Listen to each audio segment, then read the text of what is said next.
পেয়েছে। সম্মানিত হাজরিন, আল্লাহ সুবহানাহু ওয়া তাআলা এই দুনিয়া সৃষ্টির পূর্বে এখানে কোনো মাটি ছিল না, সব ছিল পানি।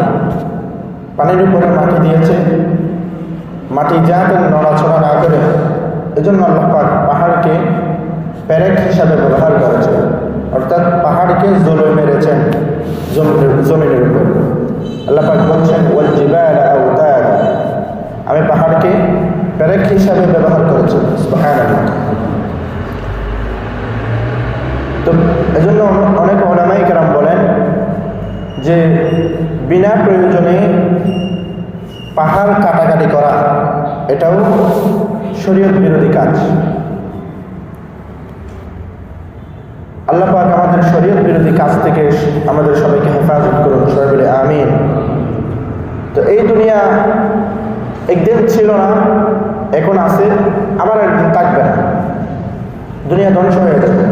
ইসরাফিল আলাইহিস সালাম যখন সিংহায় ফুঁক দিবেন তখন দুনিয়ার এই পাহাড়গুলো তোলার মতো করে উঠতে থাকবে, আকাশে উঠবে। আজকের এই দালান 100 তলা 200 তলা মানুষের যে একটা র্যাঙ্কিং করে কার কত তলা দালান আছে, এগুলো থাকবে না, সব কিছু ধ্বংস হয়ে যাবে। তো আল্লাহ পাক রব্বুল আলামিন এই দুনিয়া সৃষ্টি করেছেন কেবলমাত্র মানব জাতির বসবাসের উপযোগী জায়গা হিসেবে। এই জায়গায় মানব জাতিকে পাঠানোর আগে আল্লাহ পাক ফেরেশতাদের সাথে বৈঠক করেছেন। কি বলছে? وَإِذْ قَالَ رَبُّكَ لِلْمَلَائِكَةِ إِنِّي جَاعِلٌ فِي الْأَرْضِ خَلِيفَةً قَالُوا أَتَجْعَلُ فِيهَا مَن يُفْسِدُ فِيهَا وَيَسْفِكُ الدِّمَاءَ। আল্লাহ পাক রব্বুল আলামিন বলেন, ও আমার ফেরেশতারা শোনো, যেই দুনিয়া আমি ইতিপূর্বে সৃষ্টি করে আমি মজুদ রেখেছি, এই দুনিয়ার বুকে আমি মানব জাতি সৃষ্টি করে পাঠাতে চাই। কাদেরকে পাঠাতে চাই? মানব জাতিকে পাঠাতে চাই। ফেরেশতারা বলতেছে তাদেরকে দুনিয়ার বুকে পাঠানোর কোনো দরকার নাই। তাদেরকে যদি আপনি দুনিয়ার বুকে সৃষ্টি করে পাঠান তাহলে তারা দুনিয়াতে গিয়ে আপনার বন্দেগী করবে না, ইবাদত করবে না। মুসলমান ইমানদার তারা দুনিয়াতে গিয়ে একে অপরের সাথে মারামারি হানাহানিতে লিপ্ত থাকবে। নাই এখন বাইরে বাইরে মারামারি আসে না নাই? পরিবার মারামারি আসে না নাই? এক এলাকা অন্য এলাকার সাথে মারামারি আসে না নাই? এই দুনিয়ার বুকে এত ফাসাদ, এত মারামারি, এত হিংসা বিদ্বেষ মানুষের ভিতরেই এগুলো থেকে গিয়েছে। ফেরেশতারা যেভাবে বলছিল ঠিক সেভাবেই এই দুনিয়ার মানুষগুলো মারামারি হানাহানিতে লিপ্ত রয়েছে। ফেরেশতারা বলতেছে ওয়ানাহনু নুসাব্বিহু বিহামদিকা ওয়া নুকদ্দিসু লাক, ও আমাদের রব, আমরা তো আপনার ইবাদত করতেছি, আপনার জিকির করতেছি, আপনার পবিত্রতা ঘোষণা করতেছি, আপনি যে মহান স্রষ্টা সেই কথা স্বীকার করতেছি। তাহলে দুনিয়ার বুকে মানব জাতি পাঠানোর কি দরকার রয়েছে? আমরা তো আপনার ইবাদত করতেছি, তাহলে দুনিয়ার বুকে মানব জাতিকে সৃষ্টি করে পাঠানোর কোনো দরকার আছে? আল্লাহ পাক রব্বুল আলামিন বলেন, ক্বালা ইন্নী আ'লামু মা লা তা'লামুন, ও আমার ফেরেশতারা, আমি যা জানি, আমার যে জ্ঞান সেই জ্ঞান তোমাদের মধ্যে নাই, সেই জ্ঞান তোমাদের মধ্যে নাই। আল্লাহ পাক রব্বুল আলামিন গর্ব করেন, অহংকার করেন ওই সমস্ত বান্দাদের নিয়ে। আল্লাহ পাক রব্বুল আলামিন অহংকার করেন যখন মসজিদে আযান হয়ে যায় আর বান্দা দুনিয়ার সব কাজ ছেড়ে চলে আসে মসজিদের ভিতরে। আল্লাহ পাককে সিজদা দেবার জন্য বান্দা যখন মসজিদে দলে দলে চলে আসে, ওই সময় আল্লাহ পাক রব্বুল আলামিন ফেরেশতাদেরকে ডাক দিয়ে বলে, ও আমার ফেরেশতারা, দুনিয়ার বুকে সব বান্দা ঝগড়াঝাটিতে লিপ্ত নাই, সব বান্দা হিংসা বিদ্বেষের ভিতরে লিপ্ত নাই। আজকে দেখো আমার কিছু প্রিয় বান্দারা, তারা আমার ডাকে সাড়া দিয়ে মসজিদের ভিতরে চলে গিয়েছে। সুবহানাল্লাহ। তাইলে দুনিয়াটা বোঝা যায়, দুনিয়াটা ইমানদার যতদিন আছে ততদিন থাকবে। আল্লাহ ডাকনেওয়ালা, আল্লাহকে ডাকে, আল্লাহর জিকির করে, আল্লাহকে সিজদা করে, এমন কোনো মানুষ যদি দুনিয়ার বুকে না থাকে, দুনিয়া থাকবে না, দুনিয়া ধ্বংস হয়ে যাবে। তাইলে এই যে আল্লাহ পাক রব্বুল আলামিন আমাদেরকে দুনিয়ার বুকে পাঠালেন, মানুষ হিসাবে পাঠালেন, আমাদেরকে এত এত নিয়ামত দিয়ে দুনিয়ার বুকে আমাদেরকে সাবলীলভাবে বসবাসের সুযোগ প্রদান করেছেন, আল্লাহ পাক দিয়েছেন, এগুলোর প্রতি আমরা সন্তুষ্ট না? সন্তুষ্ট কিনা?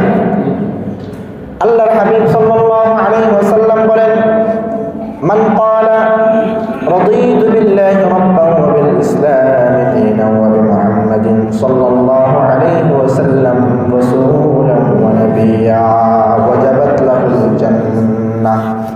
যে ব্যক্তি বলবে রাদিতু বিল্লাহি রাব্বা, আমি আমার রব হিসাবে আল্লাহ পাককে পেয়ে আমি সন্তুষ্ট, আল্লাহ পাক যে আমার রব এই কথার উপর আমি সন্তুষ্ট, ইসলামে দীনা, ইসলাম যে আমার দিন, আমার ধর্ম, এই কথার উপর আমি সন্তুষ্ট, ওয়া বিমুহাম্মাদিন সাল্লাল্লাহু আলাইহি ওয়াসাল্লাম রাসূলা, মুহাম্মদ সাল্লাল্লাহু আলাইহি ওয়াসাল্লাম যে আমার রাসূল, আল্লাহ পাকের প্রেরিত বান্দা, এটার উপর আমি সন্তুষ্ট।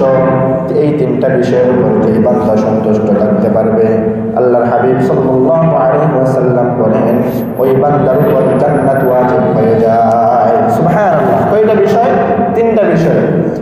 রাদিতু বিল্লাহি রাব্বা, আল্লাহ পাকের রব হিসাবে সন্তুষ্ট থাকা, আল্লাহ পাক যে আমাদের রব এটার উপর সন্তুষ্ট থাকা। দ্বিতীয় নাম্বার হচ্ছে ইসলাম যে আমাদের ধর্ম, এটার উপর সন্তুষ্ট থাকা। তৃতীয় নাম্বার হচ্ছে রাসূল যে আমাদের নবী, মুহাম্মদ সাল্লাল্লাহু আলাইহি ওয়াসাল্লাম যে আমাদের নবী, এই কথার উপর যদি সন্তুষ্ট থাকতে পারে বান্দা, ওই বান্দার উপর জান্নাত ওয়াজিব হয়ে যায়। সুবহানাল্লাহ। কে বলেছেন? রাসূল বলেছেন। তাইলে আল্লাহ পাক রব্বুল আলামিন দুনিয়ার বুকে আমাদেরকে পাঠালেন। এই দুনিয়ার বুকে সবাই জাহান্নামী হবে না, আবার সবাই জান্নাতেও যাবে না। কিছু সংখ্যক লোক জান্নাতের ভিতরে প্রবেশ করবে, আর কিছু লোক যাবে জাহান্নামের ভিতরে। দুই ভাগ হয়ে কিছু জান্নাতি আর কিছু জাহান্নামী। যারা এই তিনটা বিষয়ের উপর সাক্ষ্য দেবে তারা জান্নাতি, আর যারা এটার বিরোধিতা করবে তারা যাবে জাহান্নামে। নাউযুবিল্লাহ। তাহলে ঈমানের মৌলিক বিষয় হচ্ছে 7টা। কয়টা? 7টা। আমাদেরকে রবের প্রতি কেমন ঈমান আনতে হবে? আমাদেরকে বলতেছে রাদিতু বিল্লাহি রাব্বা, আমরা রব হিসাবে আল্লাহ পাককে গ্রহণ করেছি, এটার উপর আমরা সন্তুষ্ট। তাহলে এটার উপর আমাদের কেমন ঈমান আনতে হবে? ঈমানে মুফাসসাল আসে না আমাদের? ঈমানে মুফাসসাল আসে আমাদের সবার। আমানতু বিল্লাহি ওয়া মালাইকাতিহি ওয়া কুতুবিহি ওয়া রুসুলিহি ওয়াল ইয়াউমিল আখিরি ওয়াল কদরি খাইরিহি ওয়া শাররিহি মিনাল্লাহি তাআলা ওয়াল বা'থি বা'দাল মাউত। ঈমানের মৌলিক বিষয়, অর্থাৎ প্রাথমিকভাবে আমাদেরকে এই 7টি বিষয়ের উপর ঈমান আনতে হবে। অনেক উলামায়ে কেরাম বলেছেন 6টি বিষয়। কেননা ওয়াল ইয়াউমিল আখির যেটা বলছি, কিয়ামত দিবসের উপর বিশ্বাস, সেটার ভিতরে ওয়াল বা'থি বা'দাল মাউত, এটা দুইটাই লুকায়িত আছে। ঈমানের মৌলিক বিষয় হচ্ছে 7টা। কয়টা? অনেক মানুষ জানে না যে আসলে আমাদের কোন কোন বিষয়ে ঈমান আনা জরুরি, আমরা জানি না। আমাদের এগুলো জানতে হবে। মুসলমানের পরিচয় হিসেবে প্রথমে আমাদেরকে এগুলোর প্রতি ঈমান আনতে হবে, এগুলো আমাদেরকে বুঝতে হবে। এটার প্রতি কি বলা হয়েছে এটা আমাদেরকে পূর্ণাঙ্গ বুঝতে হবে। কিয়ামতের আপনি যখন কবরে যাবেন, কবরে যাওয়ার পরে মার রব্বুক আপনাকে বললো, এটা তো সহজ ভাষায় বলবে না। পুরো ঈমানের মৌলিক বিষয়কে একত্রিত করে আপনাকে জিজ্ঞেস করবে মার রব্বুক। তখন আপনি যদি ঈমানের সব বিষয় আপনার জানা থাকে, তাইলে আপনি বলতে পারবেন রব্বি আল্লাহ। শুধু রব্বি আল্লাহ আপনি বলতে পারবেন না যদি পূর্ণাঙ্গ দিন, পূর্ণাঙ্গ ঈমানের উপর বিশ্বাস আপনার না থাকে। আপনাকে জিজ্ঞেস করা হবে মান দিন, তোমার দিন কি? এটা শুধু আপনাকে এই শব্দের ভিতরে সীমাবদ্ধ থাকবে না, পুরো দিনের ভিতরে আপনি ছিলেন কিনা এটার পূর্ণাঙ্গ বিচার করে আপনি উত্তর দিতে পারবেন দীনি আল ইসলাম, এটা বলতে পারবেন। ওমান নবিয়্যু, অথবা ওমান হাযার রাজুল আল্লাযী বুইসা ফীকুম, তোমার নবীকে, ওই মানুষটাকে যাকে তোমাদের প্রতি প্রেরণ করা হয়েছিল। আপনি শুধু মুহাম্মদ সাল্লাল্লাহু আলাইহি ওয়াসাল্লামের নাম শুনে দুনিয়ার বুকে ওনাকে নবী হিসেবে গ্রহণ করেছেন, এমন হয়ে থাকলে আপনার উত্তর আসবে না মুখ থেকে। আপনি যদি তার আদর্শ বাস্তবায়নে দুনিয়ার বুকে জীবনযাপন করেছেন, এমনটা যদি হয়ে থাকে, তাইলে কবরের ভিতরে আপনি জবাব দিতে পারবেন হুয়া মুহাম্মাদুর রাসূলুল্লাহ সাল্লাল্লাহু আলাইহি ওয়াসাল্লাম। তাইলে মার রব্বুক, রব্বি আল্লাহ, এটা আপনি উত্তর তখন দিতে পারবেন যখন আপনি ঈমানের পূর্ণাঙ্গ বিষয়ের উপর ঈমান রাখেন। ঈমানের পূর্ণাঙ্গ বিষয় এর প্রতি আপনার জ্ঞান রয়েছে। মুসলমান ইমানদার ঈমানের মৌলিক বিষয় হচ্ছে 7টা। কয়টা? 7টা ঈমানের মৌলিক বিষয়ের উপর আমাদের ঈমান আনতে হবে। বেসিক বিষয় হচ্ছে 7টা। আমানতু বিল্লাহ, আল্লাহর উপর বিশ্বাস স্থাপন করতে হবে। কার উপর বিশ্বাস রাখতে হবে? সর্বপ্রথম আল্লাহ পাকের উপর বিশ্বাস রাখতে হবে। এটা আল্লাহ পাক আমার আপনার এই গোটা দুনিয়ার সৃষ্টিকর্তা, পালনকর্তা, হায়াতদাতা, আসমান জমিন, চন্দ্র সূর্য, গ্রহ নক্ষত্র, মানুষ জিন, পাহাড় পর্বত, সাগর সমুদ্র থেকে শুরু করে দুনিয়াতে যা কিছু দেখি আর না দেখি সব কিছুর সৃষ্টিকর্তা একজন। জুড়ে বলেন তিনি কে? আল্লাহ পাক রব্বুল আলামিনের এই কথার উপর সাক্ষ্য দেওয়া। দুনিয়াতে সুখে থাকলেও আল্লাহ পাক রেখেছেন, দুঃখে থাকলেও রেখেছেন কে? এই আল্লাহ পাকের উপর পূর্ণ বিশ্বাস স্থাপন করতে পারলেই এটাকেই বলা হয় প্রথম নাম্বার ঈমানের মৌলিক বিষয়। আমানতু বিল্লাহ, আমি সাক্ষ্য দিচ্ছি আল্লাহ পাকের উপর ঈমান আনলাম। সুবহানাল্লাহ। ওয়া মালাইকাতিহি, ফেরেশতাদের উপর ঈমান আনা। আল্লাহ পাক এই দুনিয়ার বুকে অসংখ্য কোটি কোটি লক্ষ লক্ষ ফেরেশতা দুনিয়ার বুকে মওজুদ রেখেছেন। তার সংখ্যা কত আল্লাহ পাক ছাড়া কেউ জানেন না। 4 জন প্রধান ফেরেশতা রয়েছেন। কয়জন? 4 জন মালাইকা, 4 জন হচ্ছে ফেরেশতা আছে, প্রধান 4 জন ফেরেশতা যারা সমস্ত ফেরেশতাদেরকে পরিচালনা করেন। জিবরাইল আলাইহিস সালাম নাম শুনেছেন? যিনি রাসূলের প্রতি ওহী নিয়ে আসতেন। রাসূলের প্রতি কে নিয়ে আসতেন? ওহী নিয়ে আসতেন। মিকাইল আলাইহিস সালাম যিনি রিজিক এবং বৃষ্টির ব্যবস্থা করেন। ইসরাফিল আলাইহিস সালাম যিনি কিয়ামতের দিন সিংহায় ফুঁক দেবেন। আজরাইল আলাইহিস সালাম যিনি মানুষের রূহ কবজ করে। কি করে? মানুষের রূহ কবজ করে। এই 4 জন ফেরেশতার কথা কোরআন এবং হাদিসে উল্লেখ আছে। আরো অনেক কিছু ফেরেশতার কথা উল্লেখ আছে বিভিন্ন ঘটনাবলীকে সামনে রেখে। তাছাড়া আল্লাহ পাক রব্বুল আলামিন কিরামান কাতিবিন, মুনকার নাকির, কিরামান কাতিবিন 2 জন ফেরেশতা আমাদের 2 কাঁধে আছে না নাই? এরা আমাদের ভালো মন্দ লিপিবদ্ধ করেন। আমরা ভালো কাজ করলে এগুলো লেখেন, খারাপ কাজ করলে এগুলো লিপিবদ্ধ করেন। এটা আমরা জানি। কিরামান কাতিবিন, এদের নাম কিরামান কাতিবিন এরকম নয়। কিরামান কাতিবিন মানে অর্থ হচ্ছে সম্মানিত 2 জন লেখক, সম্মানিত 2 জন লেখক। আবার আছে মুনকার নাকির, যারা কবরে আমাদেরকে সওয়াল জবাব করবে। ইমানদারদের সামনে তারা খুব পরিপাটি হয়ে সেজে গুজে আসবে, আর বেঈমানের সামনে আসবে রূপ, এমন রূপ ধারণ করবে ভয়ঙ্কর আকৃতি নিয়ে বেঈমানের সামনে আসবে। মুনকার নাকির, তাদেরকে কেউ চিনবে না। মুনকার নাকির, এদের নাম মুনকার নাকির নয়, এটার অর্থ হচ্ছে অপরিচিত 2 জন ফেরেশতা। অপরিচিত 2 জন ফেরেশতা, কাউকে চেনা যাবে না। এমনভাবে আপনার সামনে হাজিরা দিবে, উপস্থিত হবে, আপনি ইমানদার হলে খুশি হয়ে যাবেন, বেঈমান হলে নারাজ হয়ে যাবেন। এজন্য মুসলমান ইমানদার ফেরেশতাদের উপর ঈমান রাখতে হবে। সাহাবায়ে কেরাম জিজ্ঞেস করলেন, ইয়া রাসূলুল্লাহ, আল্লাহ পাক কতগুলো ফেরেশতা দুনিয়ার বুকে মওজুদ রেখেছেন বা কতগুলো ফেরেশতা সৃষ্টি করেছেন আপনি জানেন নাকি? রাসূল বলছেন, এর সংখ্যা আল্লাহ ছাড়া কেউ জানে না। এর সংখ্যা আল্লাহ ছাড়া কেউ জানে না। তবে আমি এতটুকু আপনাদেরকে ধারণা দিতে পারি, দুনিয়ার 7ম আসমানের উপরে একটি মসজিদ রয়েছে। এই মসজিদের ভেতরে 70,000 কাতার রয়েছে। এক কাতারের ভেতরে 70,000 ফেরেশতা নামাজ আদায় করতে পারে। বুঝতে পারছেন? এক কাতারের মধ্যে 70,000 ফেরেশতা নামাজ পড়তে পারে। ওই মসজিদের কাতারের সংখ্যা হচ্ছে 70,000। ও মুসলমান, এই মসজিদের ভিতরে ফজরের নামাজের সময় যে ফেরেশতাগুলো নামাজ পড়েছে, দুপুরের সময় ওই ফেরেশতার নামাজ আদায় করার সুযোগ পাবে না। দুপুরে যাবে আরেক দল, আসরের সময় আরেক দল, মাগরিবের সময় আরেক দল, এশার সময় আরেক দল। এবার মুসলমান ইমানদার কিয়ামত পর্যন্ত একজন ফেরেশতা ওই মসজিদের ভিতরে যে ফেরেশতা নামাজ আদায় করেছে, কিয়ামত পর্যন্ত দ্বিতীয়বার ওই ফেরেশতার ওই মসজিদে নামাজ আদায় করার সুযোগ হবে না। সুবহানাল্লাহ। তাইলে কত লক্ষ কোটি ফেরেশতা আল্লাহ পাক দুনিয়ার বুকে সৃষ্টি করে পাঠিয়েছেন, এটার কেবলমাত্র সংখ্যা আল্লাহ পাক জানেন। দুনিয়ার কারো কাছে এই জ্ঞান নেই। কিন্তু আল্লাহ পাক বলছেন, ওয়া মালাইকাতিহি, আমাদেরকে ফেরেশতাদের প্রতি ঈমান আনতে হবে। কাদের প্রতি ঈমান আনতে হবে? ফেরেশতাদের প্রতি ঈমান আনতে হবে।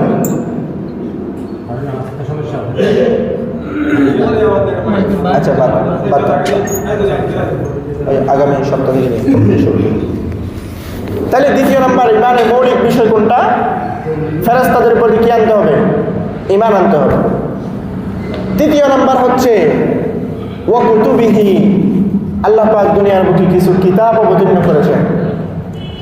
কিতাব অবতীর্ণ করেছেন, এগুলোর প্রতি আমাদের ঈমান রাখতে হবে। কি কিতাব অবতীর্ণ করেছেন?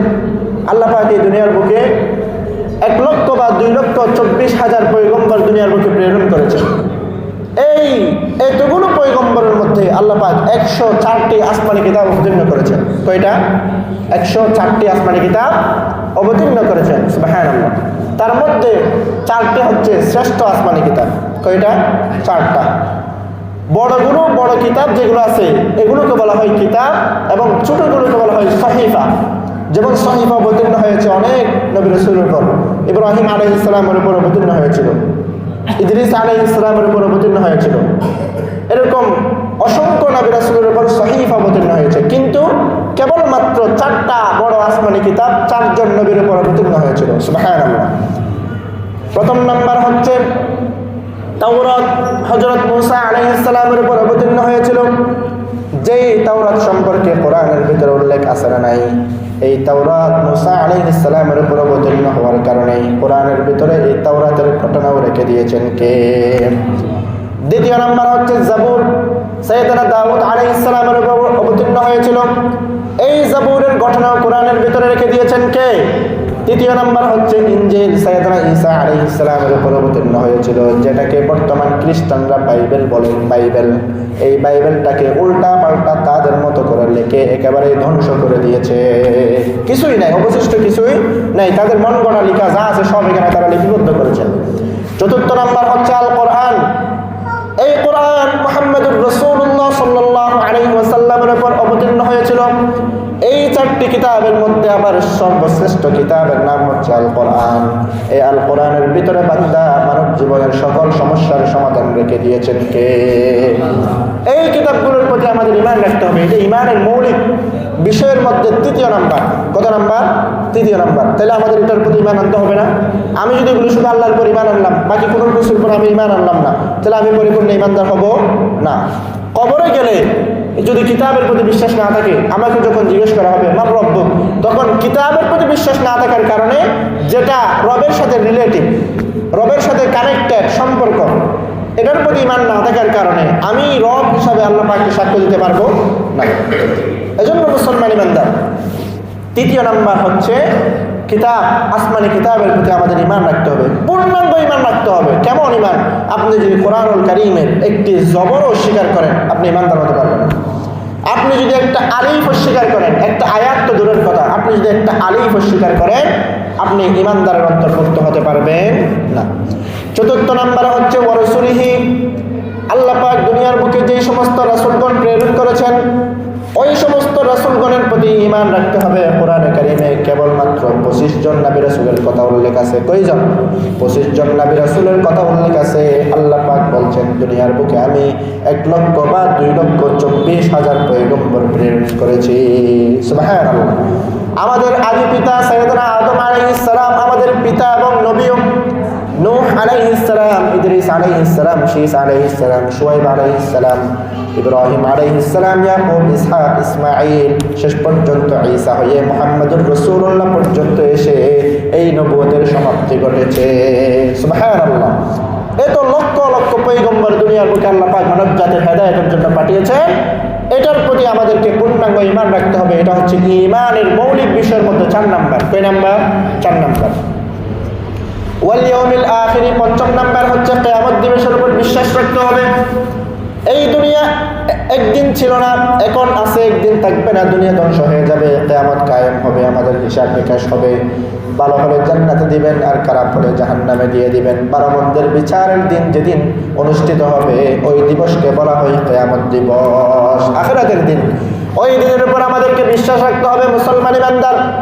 যদি কোনো বান্দা ওই দিনের প্রতি বিশ্বাস না রাখে, আমরা যদি বলি দুনিয়ার সব কিছু বিশ্বাস করব কিন্তু কিয়ামত মানি না, তাইলে ওই বান্দা কখনো পরিপূর্ণ ঈমানদার হতে পারে না। নাস্তিকরা বলে কোনো স্রষ্টায় আমরা বিশ্বাস করি না। নাস্তিকরা কি বলে? এই দুনিয়া এমনি এমনি চলতেছে, আমরা কোনো স্রষ্টায় বিশ্বাস করি না। দুনিয়াতে যদি একটা টমটম চালাইতে ড্রাইভার লাগে, গাড়ি চালাইতে যদি ড্রাইভার লাগে মুসলমান ইমানদার, আকাশে যে প্লেন চলতেছে সেটা কন্ট্রোল করার জন্য যদি ড্রাইভার লাগে, পাইলট লাগে, তাহলে এই গোটা দুনিয়া পরিচালনার জন্য একজন পরিচালক অবশ্যই দরকার আছে না নাই? অবশ্যই দরকার আছে।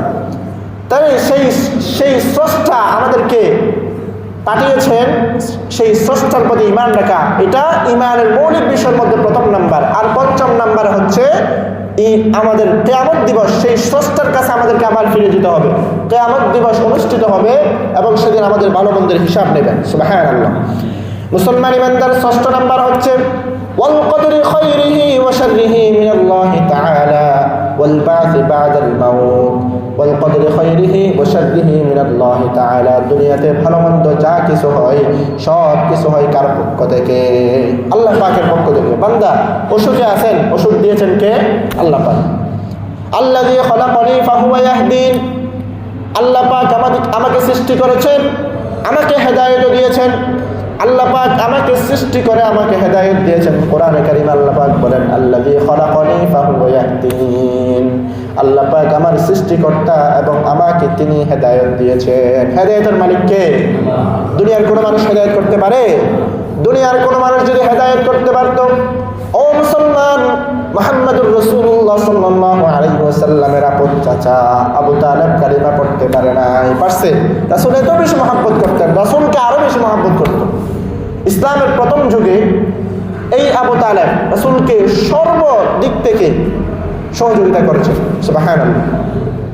এজন্য রাসূল ওনাকে অনেক বেশি মহব্বত করতেন, এত বেশি মহব্বত করতেন, মৃত্যুর সময় ওনাকে বলছে, ও চাচা, আপনি শুধু লা ইলাহা ইল্লাল্লাহ বলেন, মুহাম্মদুর রাসূলুল্লাহ বলার দরকার নেই, আপনি শুধু লা ইলাহা ইল্লাল্লাহ এই শব্দটা বলেন। আর যদি সেটাও না পারেন, আমি কালিমা পড়ি, আপনি আমার সাথে মুখ নাড়ান, আর কিয়ামতের ময়দানে আমি আল্লাহ পাকের কাছে সাক্ষ্য দিব আমার চাচা আমার কালিমার পড়ার সাথে সাথে উনি উট নেড়েছিলেন, উনি সাক্ষ্য দিয়েছিলেন। সুবহানাল্লাহ। কিন্তু আল্লাহ পাকের হেদায়েত আসে নাই ওনার প্রতি। আল্লাহ পাকের হেদায়েতের এই নূর ওনার প্রতি আসে নাই। স্বয়ং আপন চাচা জান্নাতে যেতে পারবে। অনেকেই মনে করি, আমরা কি মনে করি, আমার একটা ছেলেকে কোরআনের হাফেজ বানাইছি, বা অনেকেই মনে করি কি আমার পরিবার একটা কোরআনের হাফেজ আছে বা আলেম আছে, ও নাকি আমাদেরকে 70 পরিবারকে জান্নাতে নিয়ে যাবে। 70 পরিবারকে কেমন করে জান্নাতে নিয়ে যাবে? 70 পরিবারের উপর, 70 জন মানুষের উপর আল্লাহর সন্তুষ্টি থাকতে হবে। ওই হাফেজ কোরআন নিজের পিতাকে জান্নাতে নিয়ে যেতে পারবে না যদি ওই পিতার উপর আল্লাহ পাক অসন্তুষ্ট থাকে। পিতা যদি কাফের হয় আর ছেলে যদি হাফেজ কোরআন হয়, ওই পিতাকে জান্নাতে নিয়ে যাওয়া সম্ভব না। এই জন্য মুসলমান ইমানদার, রাসূল আপন চাচাকে জান্নাতে নিয়ে যেতে পারে নাই, যিনি সর্বকালের সর্বযুগের সর্বশ্রেষ্ঠ মহামানব ছিলেন।